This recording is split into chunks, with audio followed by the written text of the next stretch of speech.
ನಮಸ್ಕಾರ ವೀಕ್ಷಕರೇ, national TV present big boss ಅಪ್ಡೇಟ್ಗೆ ಸ್ವಾಗತ. ನಾನು ಸ್ವಾತಿ ಸಾಲ್ಯನ್. ಬಿಗ್ ಬಾಸ್ ಮನೆಯಲ್ಲಿ ಈಗ ನಿನ್ನೆ ಅಷ್ಟೇ ಇಬ್ರು ಕಂಟೆಸ್ಟೆಂಟ್ ಸೀಕ್ರೆಟ್ ರೂಮ್ಗೆ ಹೋಗಿದ್ದಾರೆ. ಸೊ ಅದು ಯಾರಪ್ಪ ಅಂದ್ರೆ ಧ್ರುವಂತ್ ಮತ್ತೆ ರಕ್ಷಿತಾ ಅವರು. ಈ ಒಂದು ಹಾವು ಮುಂಗ್ಸಿ ಜೋಡಿ ಆ ಸೀಕ್ರೆಟ್ ರೂಮ್ ಅಲ್ಲಿ ಹೇಗಿರುತ್ತೆ ಅನ್ನೋದು ಎಲ್ಲರಿಗೂ ಕ್ಯೂರಿಯಾಸಿಟಿ ಅಂತಾನೆ ಹೇಳ್ಬೋದು. ಯಾಕಂದ್ರೆ ಅವರಿಬ್ರು ಮನೆಯಲ್ಲಿದ್ದಾಗಲೂ ಅಷ್ಟೇ, ಅಂದ್ರೆ ಬಿಗ್ ಬಾಸ್ ಮನೆಯಲ್ಲಿದ್ದಾಗಲೂ ಅಷ್ಟೇ ಸಿಕ್ಕಾಪಟ್ಟೆ ಜಗಳ ಆಡೋದಾಗಿರ್ಬೋದು, ಒಬ್ರನ್ನೊಬ್ರು ನೋಡಿದ್ರೆ ಆಗ್ತಿರ್ಲಿಲ್ಲ ಅವ್ರಿಗೆ.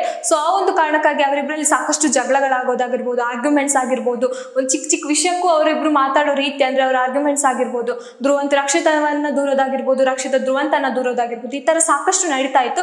ಸೊ ಅವರಿಬ್ಬರನ್ನೇ ನಿನ್ನೆ ಬಿಗ್ ಬಾಸ್ ಏನ್ ಮಾಡಿದ್ರೆ ಸೀಕ್ರೆಟ್ ರೂಮ್ಗೆ ಹಾಕಿದ್ದಾರೆ. ಸೊ ಅಲ್ಲಿ ಅವರಿಬ್ರು ಯಾವ ತರ ಒಂದು ಮಿಂಗಲ್ ಆಗ್ತಾರ ಅಥವಾ ಫ್ರೆಂಡ್ಶಿಪ್ ಕ್ರಿಯೇಟ್ ಆಗುತ್ತಾ? ಫ್ರೆಂಡ್ಶಿಪ್ ಕ್ರಿಯೇಟ್ ಆಗೋಕ್ ಸಾಧ್ಯ ಇಲ್ಲ, ಯಾಕಂದ್ರೆ ಅಲ್ಲಿ ರಕ್ಷಿತ ಅವರಿರೋ ಕಾರಣ ರಕ್ಷಿತ ಅವರಿಗೆ ಧ್ರುವಂತ ಅವ್ರನ್ನ ಕಂಡ್ರೆ ಆಗ್ತಿಲ್ಲ. ಸೊ ಆ ಕಾರಣಕ್ಕಾಗಿ ಅಲ್ಲಿ ಫ್ರೆಂಡ್ಶಿಪ್ ಅಂತೂ ಬೆಳೆಯಲ್ಲ, ಬಟ್ ಏನಾದ್ರೂ ಒಂದು ಕಾನ್ವರ್ಸೇಷನ್ ಆಗಿರ್ಬೋದು, ಅವ್ರ ನಡುವೆ ಕ್ಲೋಸೆಸ್ಟ್ ಕಾನ್ವರ್ಸೇಷನ್ ಆಗಿರ್ಬೋದು, ಅಥವಾ ಜಗಳಗಳೇ ಆಗಿದೆ. ಬೆಳಿಗ್ಗೆ ಬಿಟ್ಟು ಪ್ರೋಮೋದಲ್ಲೇ ಗೊತ್ತಾಗುತ್ತೆ ಅವರಿಬ್ಬರ ನಡುವೆ ಎಷ್ಟು ಮನಸ್ತಾಪ ಇತ್ತು ಅಂತ.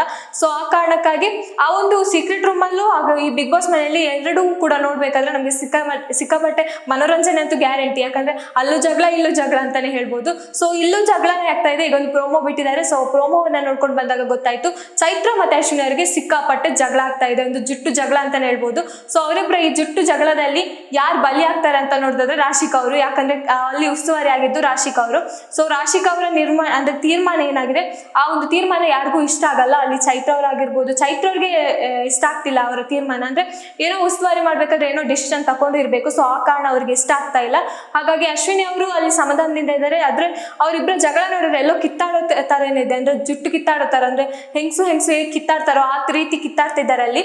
ಸೊ ಅದನ್ನ ನೋಡೋದಕ್ಕೆ ಯಾಕೋ ಸ್ವಲ್ಪ ನಮ್ಗೊಂಥರ ಖುಷಿ ತರ ಕಾಣಿಸ್ತಾ ಇದೆ. ಯಾಕಂದ್ರೆ ಇಷ್ಟು ದಿನ ಅಶ್ವಿನಿ ಅವರಿಗೆ ಆ ರೀತಿ ಟಕ್ಕರ್ ಕೊಡೋರು ಯಾರು ಇರ್ಲಿಲ್ಲ. ಒಂದು ಗಿಲ್ಲಿ ಕೊಡ್ತಿದ್ರು, ಗಿಲ್ಲಿ ಮಾತಲ್ಲೇ ಟಕ್ಕರ್ ಕೊಡ್ತಿದ್ರು. ಬಟ್ ಈಗ ಇಲ್ಲಿ ಫೈಟಿಂಗ್ ನಡೀತಾ ಇದೆ, ದೊಡ್ಡ ಮಟ್ಟದ ಫೈಟಿಂಗ್ ಅಂತಾನೆ ಹೇಳ್ಬೋದು ಇದು. ಹೌದು, ನೋಡೋದಾದ್ರೆ ಚೈತ್ರ ಅವರಿಗೆ ಈಗ ಅಶ್ವಿನಿ ಅವ್ರ ಮೇಲೆ ಏನೋ ಒಂದು ಸ್ವಲ್ಪ ಮನಸ್ತಾಪ ಇತ್ತು. ಅಂದ್ರೆ ಮೊನ್ನೆ ನಡೆದಂತ ಟಾಸ್ಕ್ ವಿಚಾರದಲ್ಲೂ ಕೂಡ ಅಷ್ಟೇ, ಆವಾಗ ಬಿಲ್ಡ್ ಆಗಿರೋ ಈ ಮನಸ್ತಾಪ ಈಗ ಕಂಟಿನ್ಯೂ ಆಗ್ತಾ ಇದೆ. ಆ ಒಂದು ರೀಸನ್ ಇಂದ ಅವರಿಬ್ಬರ ನಡುವೆ ಎಷ್ಟೊಂದು ಜಗಳ ಆಗ್ತಾ ಇದೆ ಅನ್ನೋದು ನೋಡ್ಬೇಕಾಗುತ್ತೆ. ಯಾಕಂದ್ರೆ ಅಶ್ವಿನಿ ಅವರು ಅಷ್ಟು ಸುಲಭವಾಗಿ ಯಾರನ್ನ ಬಿಟ್ಟು ಕೊಡಲ್ಲ. ಅಂದ್ರೆ ಅವ್ರಿಗೆ ಮಾತು ಬೆಳೆದ್ರು ಕೂಡ ಅವರೆಲ್ಲೂ ಕೂಡ ಒಬ್ಬರನ್ನ ಅವರ ಜಗಳಕ್ಕೆ ತರಾಟೆಗೆ ಅವ್ರು ತಕೊಂಡ್ರು ಅಂದ್ರೆ ಅವರನ್ನ ಅಷ್ಟು ಸುಲಭವಾಗಿ ಬಿಡುವಂತ ವ್ಯಕ್ತಿ ಅಲ್ಲ ಅಶ್ವಿನಿ ಅವರು. ಸೊ ಆ ಕಾರಣಕ್ಕಾಗಿ ಇಲ್ಲಿ ಚೈತ್ರ ಅವರ ಬಲೆಗೆ ಬಿದ್ದಿದ್ದಾರೆ ಅಂತ ಅನಿಸ್ತಾ ಇದೆ. ಸೊ ಚೈತ್ರ ಅವ್ರಿಗೆ ಸರಿಯಾಗಿ ಕೊಟ್ಟಿದ್ದಾರೆ. ಚೈತ್ರ ಅವರು ಅಷ್ಟೇ ನಾನೇನ್ ಕಡಿಮೆ ಅಲ್ಲ ಅನ್ನೋ ರೀತಿ ಅವರು ಕೂಡ ಮಾತಾಡ್ತಿದ್ದಾರೆ. ಸೊ ಅವರಿಬ್ಬರ ಒಂದು ಈ ಟಕ್ಕರ್ ಕಾಂಬಿನೇಷನ್ ಏನಿದೆ ಸಿಕ್ಕಾಪಟ್ಟೆ ಟ್ರೆಂಡಿಂಗ್ ಅಲ್ಲಿ ಇದೆ. ಸೊ ಈಗ ಬಿಗ್ ಬಾಸ್ ಅಲ್ಲಿ ಅದೊಂಥರ ಮನೋರಂಜನೆ ಅಂತಾನೆ ಹೇಳ್ಬೋದು. ಈಗ ಜಗಳ ಆಡೋದೇ ಒಂಥರ ಮನೋರಂಜನೆ ಆಗಿದೆ. ಯಾಕಂದ್ರೆ ಕಾರಣ ಇಲ್ಲದಕ್ಕೂ ಜಗಳ ಆಗ್ತಾ ಇರುತ್ತೆ ಆ ಮನೆಯಲ್ಲಿ. ಸೊ ಆ ಕಾರಣವನ್ನ ನಾವು ಹುಡ್ಕೋವಷ್ಟಿಗೆ ನಮ್ಗೂ ಮೆಂಟ್ಲ ಹತ್ತಿರ್ಬೋದು, ಆ ತರ ಆಗುತ್ತೆ. ಸೊ ಆ ಕಾರಣವನ್ನ ನೋಡಿದಾಗ ಈಗ ಅಶ್ವಿನಿ ಅವ್ರು ಏನ್ ಜಗಳ ಮಾಡ್ತಿದ್ದಾರೆ ಅಥವಾ ಚೈತ್ರ ಅವ್ರು ಏನ್ ವಿಷಯದಲ್ಲಿ ಜಗಳ ಮಾಡ್ತಿದ್ದಾರೆ, ಪ್ರೋಮೋದಲ್ಲಿ ಆ ತರ ತೋರಿಸಿದ್ರು. ಅಲ್ಲಿ ಏನು ಇರಲ್ಲ, ಕಾರಣನೇ ಇರಲ್ಲ. ಬಟ್ ಅವರೊಂದು ಏನೇ ಒಂದು ಚಿಕ್ಕ ಕಾರಣ ಆಗಿರ್ಬೋದು, ಆ ಒಂದು ಚಿಕ್ಕ ಕಾರಣಕ್ಕೆ ಜಗಳ ಮಾಡೋದಾಗಿರ್ಬೋದು, ಈ ತರ ನಾವು ಸಾಕಷ್ಟು ನೋಡಿದೀವಿ ಬಿಗ್ ಬಾಸ್ ಮನೆಯಲ್ಲಿ.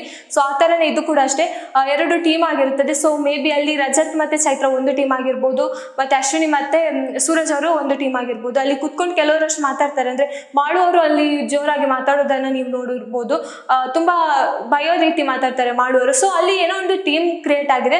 ಸೊ ಆ ಟೀಮ್ ಅಲ್ಲಿ ಟಾಸ್ಕ್ ಅನ್ನ ಕೊಟ್ಟಿದ್ದಾರೆ. ಟಾಸ್ಕ್ ಅಲ್ಲಿ ರಜತ್ ಅವರು ಸೂರಜ್ ಅವ್ರನ್ನ ಗಟ್ಟಿಯಾಗಿ ಹಿಡ್ಕೊಂಡಿದ್ದಾರೆ. ಬಟ್ ಚೈತ್ರ ಅವರು ಅಶ್ವಿನಿ ಅವ್ರನ್ನ ಒಂಥರ ಹಿಡ್ದಿರೋ ರೀತಿಯಲ್ಲಿ ಫೈಟಿಂಗ್ ಕೂಡ ಮಾಡ್ತಿದ್ದಾರೆ. ಅವರ ಸೊಂಟದ ಮೇಲೆ ಹೋಗಿ ಕೂತ್ಕೊಂಡು ಬಿಟ್ಟಿದ್ದಾರೆ ಚೈತ್ರ ಅವರು.